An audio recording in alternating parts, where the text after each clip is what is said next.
The great German car manufacturer BMW can trace its origins back into the last century. In the 1930s, it built some of the world's best sports and luxury cars. It recovered from destruction in World War II and financial reversal in the 50s. By the early 70s, it was once again a major factor in the world high-performance and luxury market.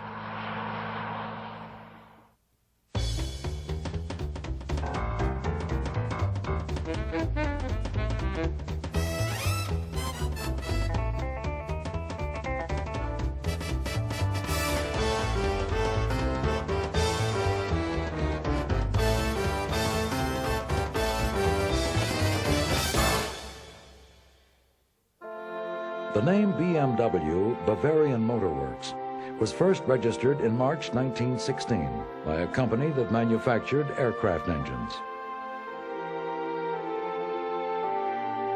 It would continue to manufacture them into the 1930s and make a major contribution to Adolf Hitler's development of superior military technology.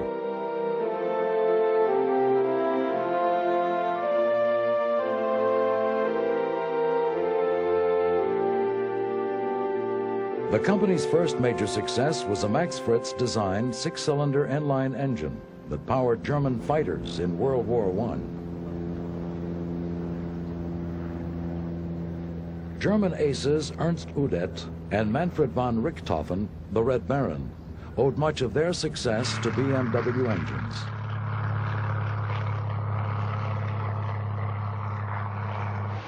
After the war, the Treaty of Versailles banned the production of aircraft engines in Germany. BMW turned to agricultural machinery.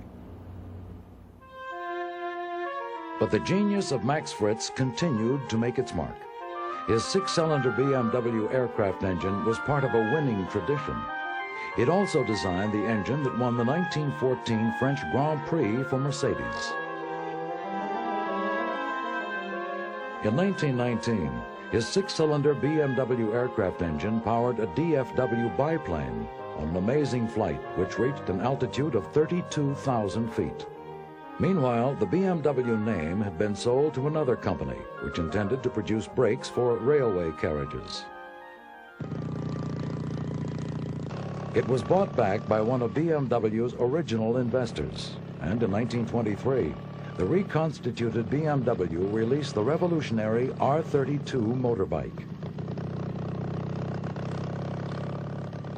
The R32's twin-cylinder engine was designed by Max Fritz. Power was transferred to the rear wheel by a shaft rather than a chain. The R32 set the pattern for the classic BMW motorbike.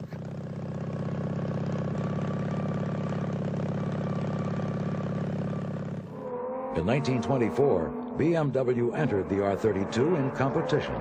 Success was immediate.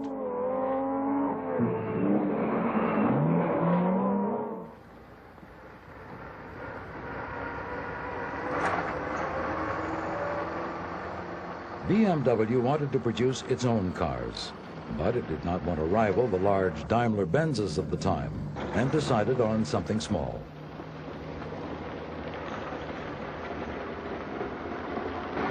The Eisenach-Dixie Company was producing a German version of the popular British Austin 7 under license. BMW decided to take over the Eisenach-Dixie Company. It raised the money, and in late 1928, the little 315 Dixie, with its tiny 750cc engine and 47 miles an hour top speed, became BMW's first car.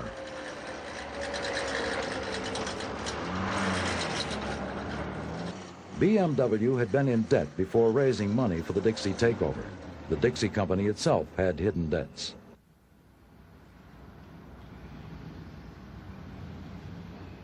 But sales of the tiny Dixie were good. In Britain, the low price of the Austin 7 had brought car ownership within reach of a new part of the market. In Germany, the Dixie did the same thing. And it was just the car for the Depression. It sold in thousands.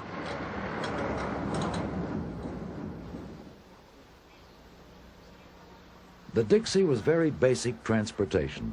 but it gave BMW a start in the world of four wheels.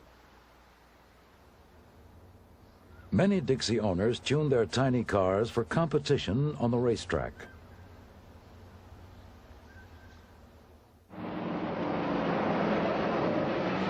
Competition successes in the humble Dixie foreshadowed BMW's distinguished record in motorsport.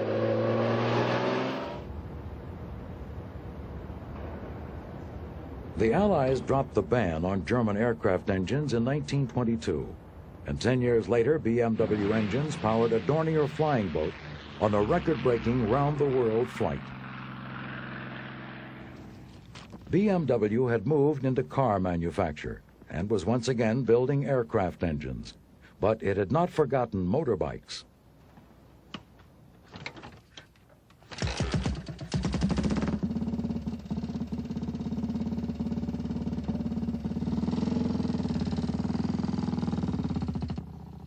The R2 motorbike continued the BMW pattern of horizontally opposed twin engines and shaft drive. But a new factor was about to affect BMW's fortunes.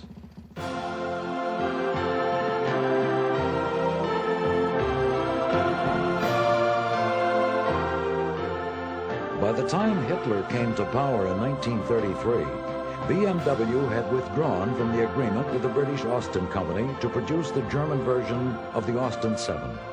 It had attempted, without great success, to produce a small car of its own design.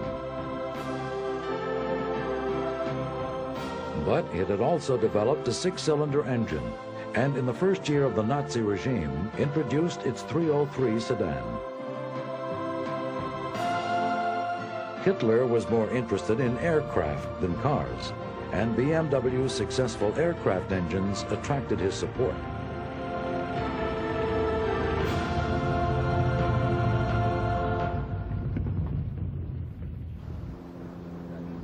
BMW radial engines powered the successful Junkers Ju-52 transport aircraft.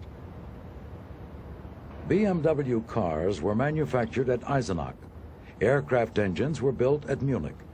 The staff of the Munich factory increased from 2,800 in 1932 to 12,500 in 1934. Cars were not as politically important as aircraft engines, but development of BMW automobile technology was rapid. BMW's first sports car, the 315-1, had the six-cylinder of the sedans, fitted with 3 Solex carburetors.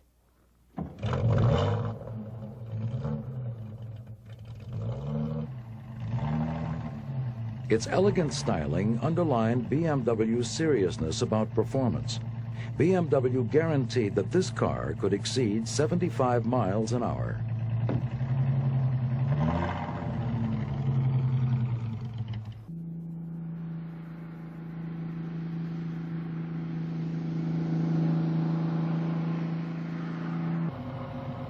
The 315 two-seater was built in 1935 and 1936.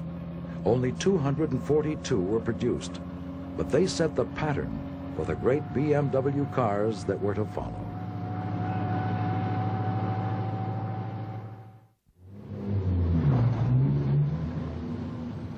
Not all BMWs were elegant sports machines. The 319 sedan, produced between 1935 and 1937, was a practical family car.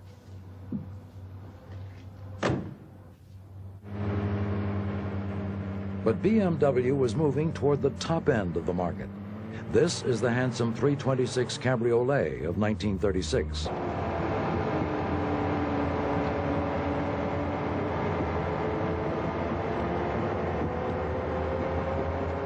The classic body styling of the 326 made it the major attraction of the 1936 Berlin Motor Show.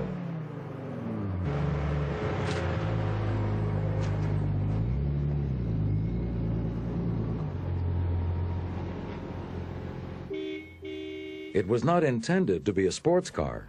It was designed to appeal to Mercedes customers.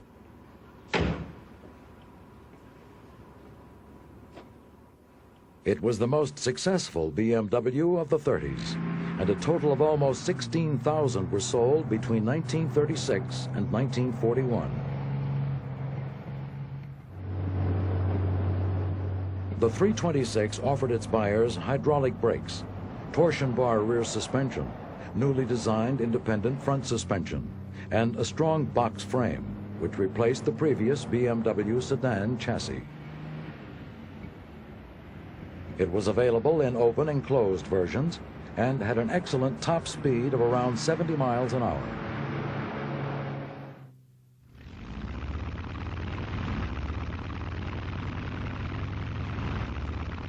BMW was not slow to use the reputation of their successful aircraft engines to promote their cars. Von der unbedingten Zuverlässigkeit der Motoren hängt die Sicherheit des Fluges ab. Es sind BMW-Motoren. Die große Erfahrung der bayerischen Motorenwerke kommt auch den Motoren der BMW-Kraftwagen zugute. Hochwertig, sicher und zuverlässig. Das sind die Merkmale des BMW-Motors. So ist der BMW-Wagen zum klassischen Fahrzeug geworden. Auf endloser Straße. Im pfadlosen Gelände. Bei sportlichem Einsatz. Und im täglichen Gebrauch. Immer und überall versehen BMW-Wagen mit vorbildlicher Zuverlässigkeit. In the late 30s, a confusing variety of engine and body combinations was available to the market. Ist Selbstverständlichkeit. The 320 and later 321 were both shorter and lighter two-door versions of the 326. But they were different from each other. All were beautifully finished, well-engineered cars. Im BMW fahren Sie bequem. But while BMW was achieving success with its family and luxury range, it had developed a new model that would become the greatest BMW classic of the 30s. BMW.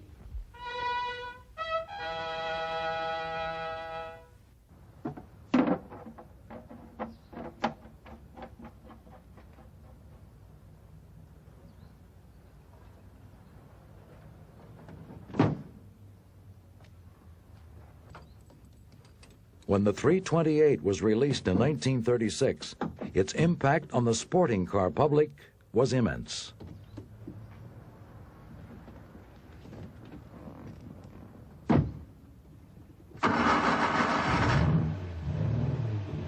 Its styling was a development of the 315-1 sports car. It was powered by the BMW 2-liter engine, fitted with a high-performance aluminum cylinder head.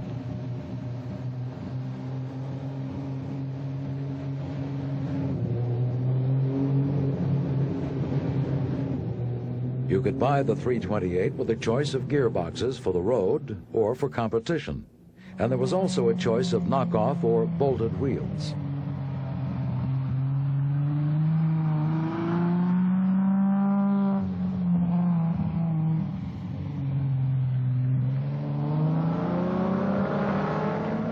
Top speed was close to 90 miles an hour. The light tubular chassis allowed suspension to be relatively soft, and yet still give excellent handling. For the remainder of the 30s, the BMW 328 was a benchmark in sports car design. In post-war years, it became a classic, sought after by collectors and classic car racers. For many BMW enthusiasts, it remains the high point of the company's history.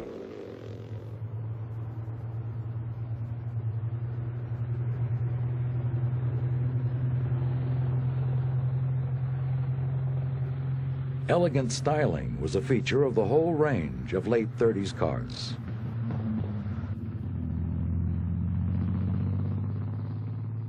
The 327 was among the best-looking of all the BMWs. It was a two-door sports version of the earlier 326.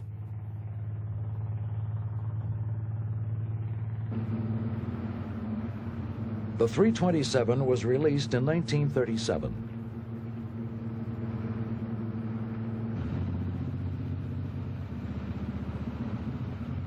This is actually a 327-28, a high-performance version with a 2-liter engine of the 328 sports car.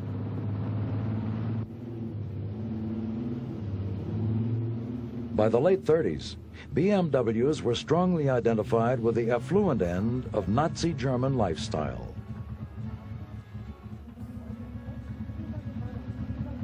As well as engine options, the 327 offered the possibility of specialist coach work. If you wanted it, you could order one of many coach-built bodies in coupe or cabriolet style.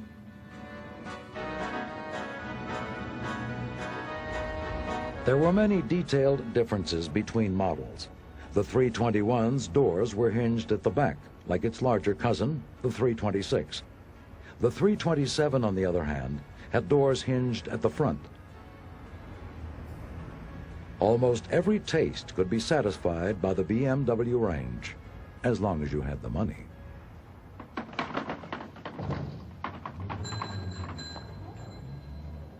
But while BMW continued to pour out its beautifully designed and engineered cars, the industrial might of Germany was being harnessed to build the instruments of war.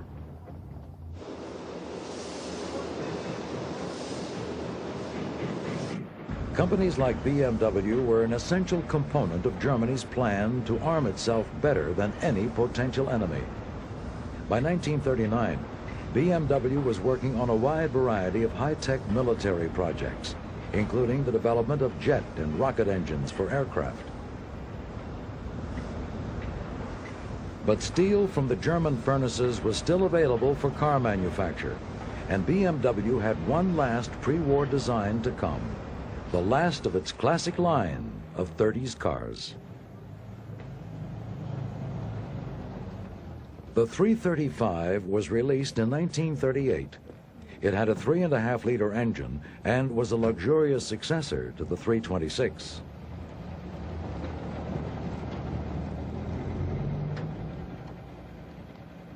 It remained in production until 1941 and became a great favorite of high-ranking military officers.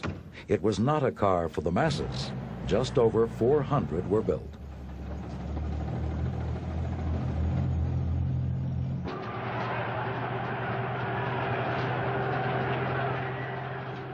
The declaration of war in 1939 was the beginning of the end for BMW, as it had developed over its first decade as a car manufacturer. BMW cars continued to be built, but the design and development resources of the company were diverted to the war effort. The level of manpower controlled by BMW expanded enormously. Much of this increase came from prison and concentration camps. The company's expertise in aircraft engine production became a major factor in the Luftwaffe's technical superiority. The great Focke-Wulf 190 fighter was one of many German aircraft powered by BMW. Success attracted the attention of the Allies. BMW's Munich factory was bombed around the clock. In one day in July 1944, almost 12,000 bombs hit one BMW factory. When the war ended, the damaged Munich factory began again from scratch, producing pots and pans made from scrap aluminum. BMW went back to its origins, the motorbike, and by 1948 was ready to release its first post-war road machine, the R-24.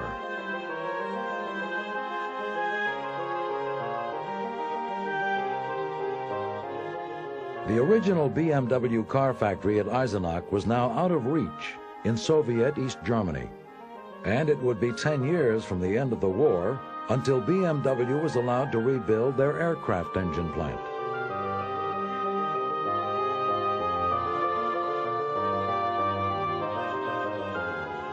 In the meantime, BMW motorbikes became the mainstay of the company's return.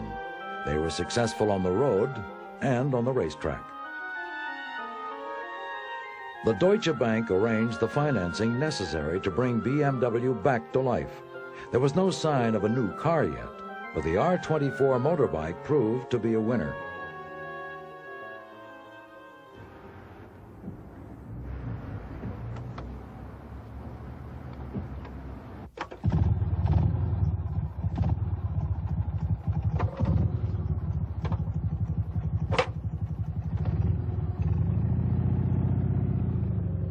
The R-24 was followed by the R-51.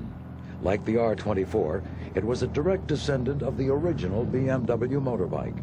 They shared the basic BMW characteristics: a twin-cylinder horizontally opposed engine and shaft drive.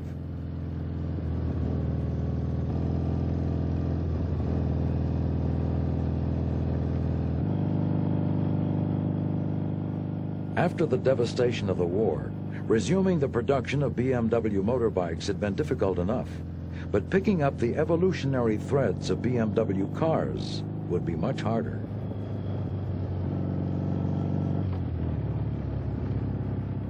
A decade and a way of life had passed since the BMW 328 dominated the sports car world, but its technology was still usable, and several German enthusiasts set about building their own cars using the 328 as a basis.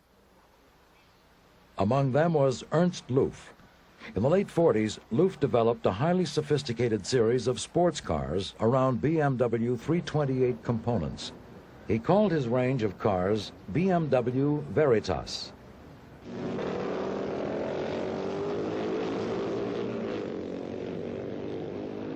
The Veritas cars were built for both the racetrack and the road.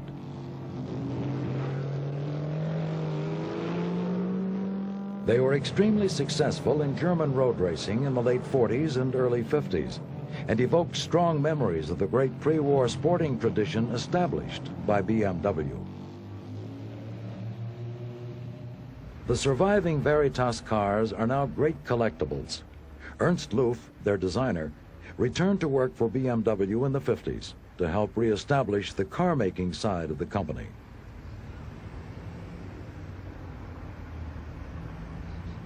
But by the beginning of the 50s, the first BMW post-war car was still 2 years away, and the main production output of the factory continued to be motorbikes. Initially, motorbikes and sidecars were just right for an economy in which few could afford cars, even if they were available. BMW motorbikes appeal strongly to young Germans trying to rebuild their lives after the war.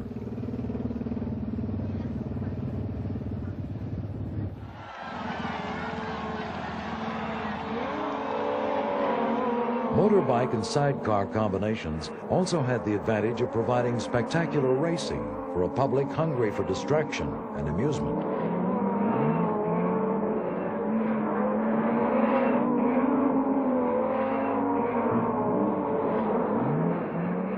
While BMW continued to dominate post-war German motorbike racing, argument continued inside the company about what kind of car to produce. It did not seem logical simply to pick up the pieces that had been dropped in 1941. Conditions had changed too much. A small car prototype, a step up from the motorbike and sidecar idea, was built but rejected. Directors favored a car that would measure up to BMW's pre-war luxury reputation. It was a strange commercial decision, given the economic reality of the time. The market for such a car had virtually disappeared. The BMW factory in Munich was still largely a motorbike production facility. When a prototype for the new luxury car was shown in April 1951, there was really no means of mass producing it. BMW made a momentous decision. The company would invest all its available capital in building its own pressed steel stamping plant, which would take several years to complete.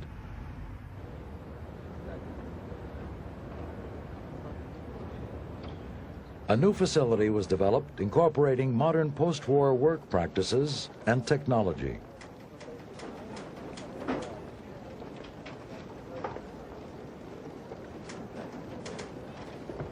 While the plant and all its support systems were being built, bodies for the new car would be contracted out to the coachwork company Bauer in Stuttgart. It was a grand idea, even though the new car was in fact little more than a revision of the pre-war 326. Progress was slow. 18 months would pass between the showing of the prototype and the delivery of the first cars from the factory. There was no question of producing a new engine. Old technology would have to be adapted.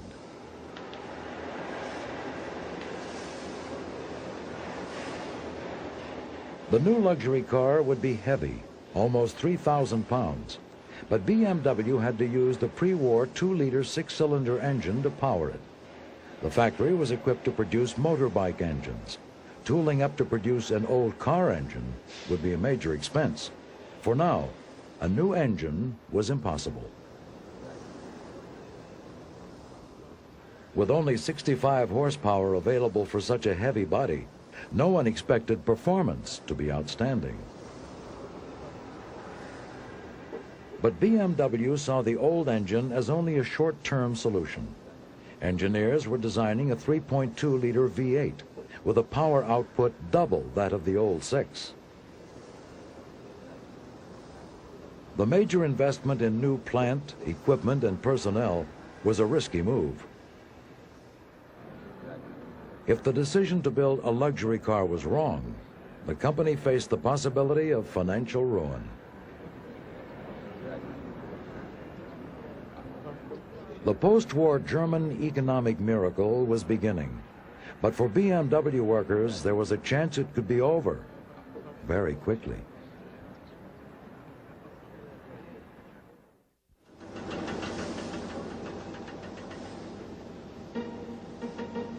The new BMW luxury car was called the 501. It entered production in October 1952.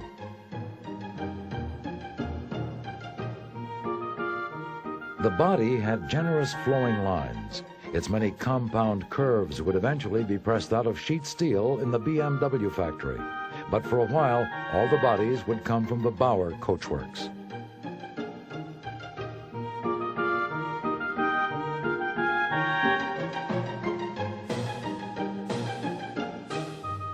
The price tag of the new car would be high. It was set at 15,000 Deutschmarks, 50 times the monthly wage of the workers building it. Many Germans didn't like the Baroque Angel, as it was nicknamed. They called it fat and said it looked too much like the contemporary British Austin designs.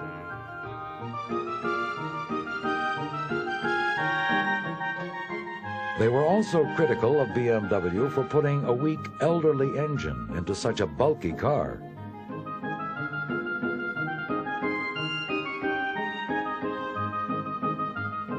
In spite of all the early criticism, the BMW buying public liked the 501. Cars trickled out of the factory. In 1952, only 50 were delivered, but production gradually increased, and eventually the 501 sold well.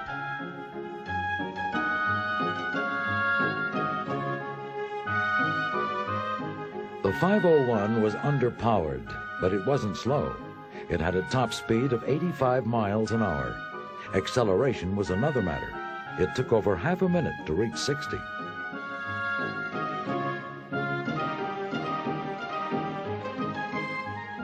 A series of engine improvements was made through the production life of the car. It was given a 12-volt electrical system, a dual downdraft Solex carburetor, and a new camshaft were added. A new ZF gearbox was installed.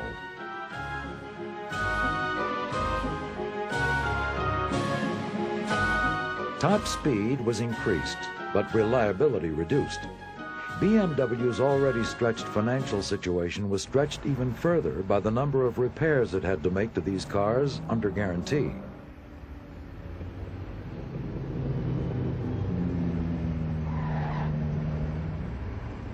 The real revolution occurred when the V8 engine at last became available, and the 501 model was replaced by the 502.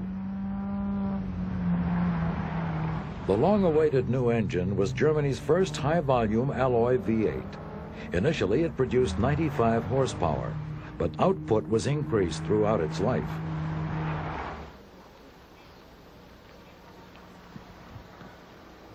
This is a 1954 502. It was a beautifully made luxury car with top speed now approaching 100 miles an hour, and finally, acceleration to match.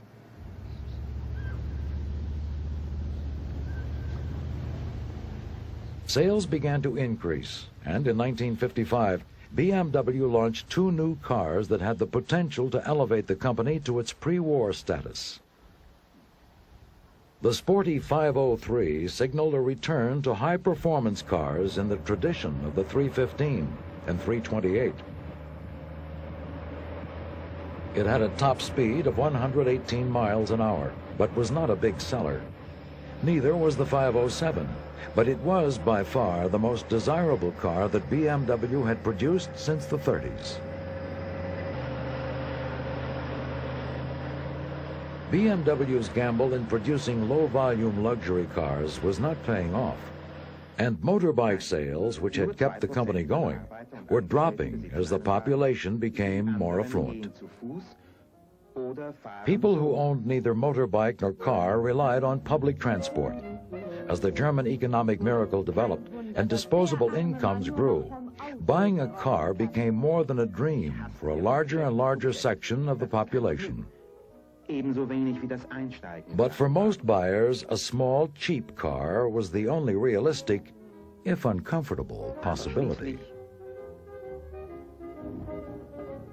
Klappt es, fährt los, doch fühlt schmerzhaft jeden Stoß. In 1955, BMW went right to the opposite extreme from its luxury V8s and offered the buying public just about the smallest car possible. No more problems finding parking spaces, and no more damage trying to fit into one that was too small for the car. Dreht und windet, sie nirgends Platz zum Parken findet. In the new BMW, parking was as simple as it can get. Mit diesem Fahrzeug ohne Tücke findet Raum Sie in der kleinsten Lücke. Ein schöner Traum, nicht wahr? The Isetta, as it was called, belonged to a class known in the 50s as the bubble car. It was designed by an Italian refrigerator manufacturer, Renzo Rivolta, and BMW was one of several companies that built it under license. It really could be driven straight into a tiny parking space, and many who could only afford to look at the luxury V8s could actually buy an Isetta.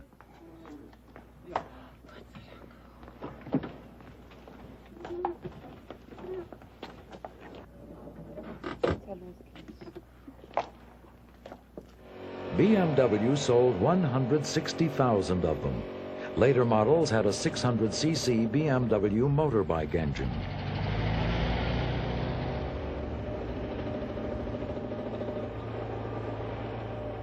Ironically, this strange little car helped BMW survive. It provided the volume sales the company needed to build its new sporty 700 series. Der Wagen mit Profil. BMW LS Luxus. Groß, großartig zu fahren, größter Komfort. The 700 was released in 1959 and remained in production in several different versions until 1965. Luxus. Der Wagen mit Profil. Its 700cc motorbike engine was only slightly larger than that of the 600 bubble car, but it looked like a real car and found a steady stream of buyers.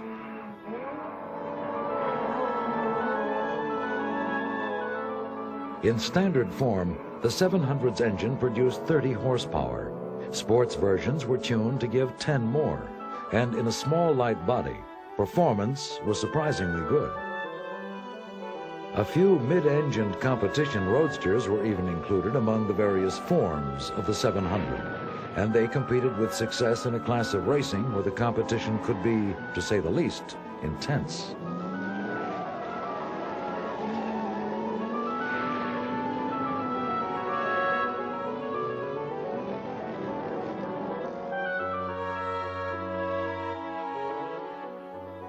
The 700 was a very important BMW. Although it didn't make a fortune for the company, it paid its way. BMW researchers identified the need for a slightly larger car to fill the gap between the 700 and the luxury tours. But the company's planners argued about just what kind of car they should build.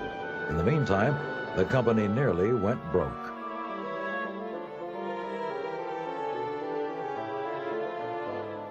In 1959, large BMW stockholders pressed for the acceptance of a low-priced Daimler-Benz takeover bid.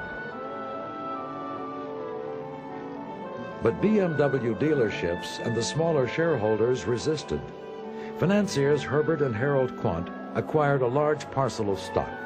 Herbert Quandt pressed for the production of a car aimed at Germany's growing middle class. The success of the 700 bought time to allow the company to set up for the production of that new car. If it hadn't been for the cheeky little 700, there might well be no BMW today. The company could not have held out against the takeover threats, nor could it have afforded the tooling to develop the new mid-range car that would form the basis of BMW's next generation.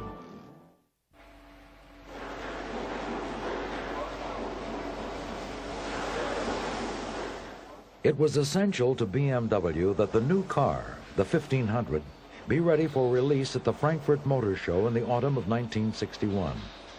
It was not yet ready for production, but BMW felt that it had to be shown to interest potential customers.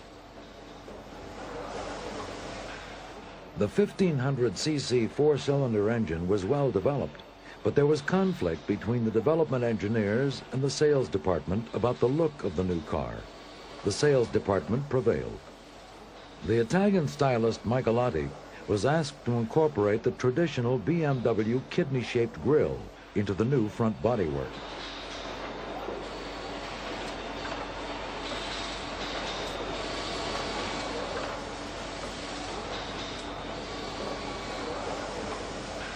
The chassis, bodywork, and running gear were developed in haste, but the 1500 made the deadline. It was a great success at the show.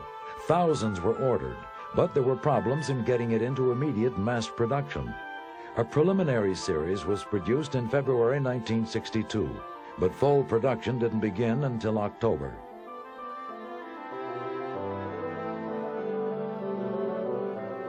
Only 2,000 were built in the year, against 20,000 orders placed by the end of 1961. The 1500 was a new beginning for BMW. It was known within the company as the New Series, or New Range. It offered very sporty road performance and was a natural for competition.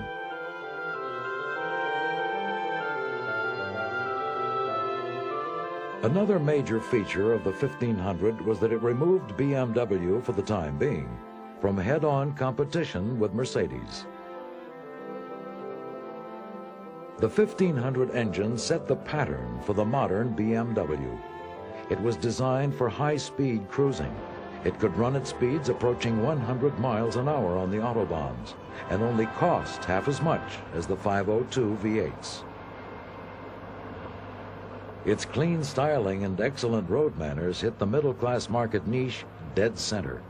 At last, 17 years after World War II, this was the car that would save the company. As the 1500's success continued, BMW began to drop its older and less profitable models. The little Isetta was dispensed with in 1962. The 501 and 502 V8s went out of production in 1963. The four-cylinder 1500 engine was designed to accept high-performance tuning. It was also designed to be stretchable.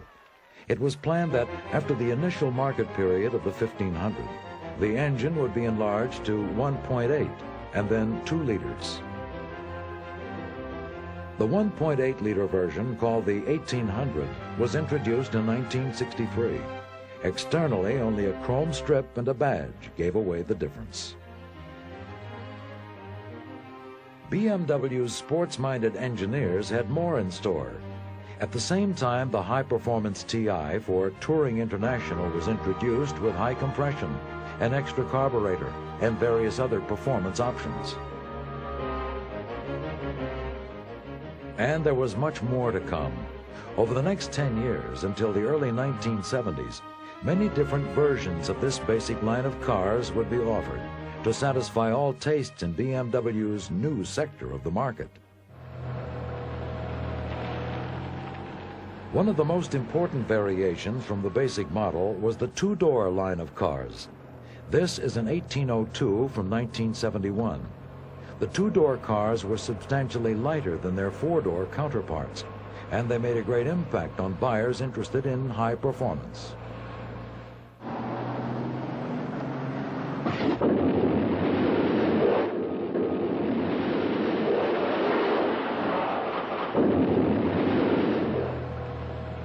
Development continued. The 2000 range, with a 2-liter version of the 4-cylinder engine, came into the market in 1966. The new BMWs changed the traditional notion of a sports car. They were engineered to outperform most of the 2-seater roadsters of the 60s, and yet they looked like normal sedans. Eventually, the 2000 became available in a fuel-injected version, the TII, released in 1969. It had a top speed of 115 miles an hour. The two-door 2002 came out in 1968. Road testers raved about it, and it quickly became a cult item. The great American dealer in European cars, Max Hoffman, championed BMW for a long time, and the two-door cars vindicated his faith in BMW's American potential. But the American versions of the 2002 lacked the punch of their less regulated European counterparts.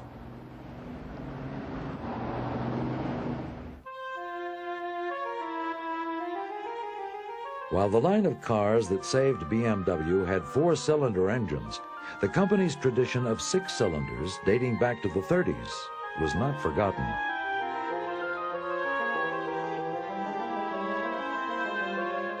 Motorcycle production continued, but cars were now dominant, and among the new products of BMW's rapidly developing technology was a new line of 6-cylinder cars, the BMW 2500s. The 4-cylinder cars had started with the 1500 engine, which was designed to be easily expanded to larger capacities. The same principle was adopted for the 6-cylinder cars. Increasing demand led to a period of change and expansion. New factories were taken over and renovated. Motorcycle production was moved to Berlin. The company, almost bankrupt less than 10 years ago, was rapidly expanding.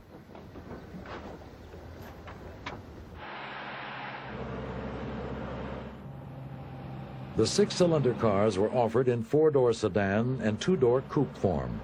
The 2.8 and 3-liter coupes are among BMW's most handsome cars of the 70s. The 6-cylinder sedans and coupes expanded the market reach of BMW. Their introduction meant that once again, BMW was competing with its old rival, Mercedes. As the wealth of the German middle class increased, BMW pitched its cars to a widening economic spectrum. By the time the 3-liter CSI was introduced in 1971, the company was once again setting out to appeal to the top end of the market.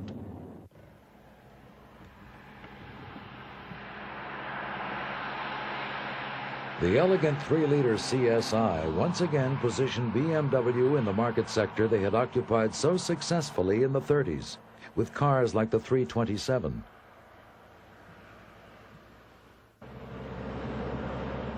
The CSI had a 6-cylinder engine. It had high performance and a price tag to match. BMW had come full circle since World War II. The company had risen from the ashes of the war and endured a period of uncertainty and adversity. With success had come an opportunity to return to the old principles of excellence and high performance. In the early 70s, BMW began to build a new office block in Munich, symbolizing its return to a dominant position in the German motor industry. The building was designed to utilize high-technology construction methods. It was built in the shape of 4 cylinders. In 1972, with BMW developing its third generation of post-war cars, the building was completed.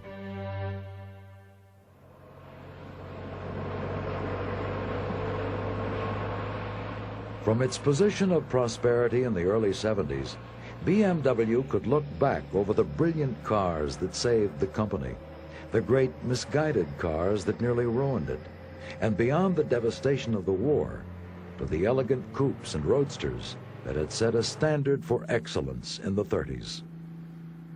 From the 315, BMW's first sports car, and the little Austin 7-based Dixie that began it all, BMW had come a long way.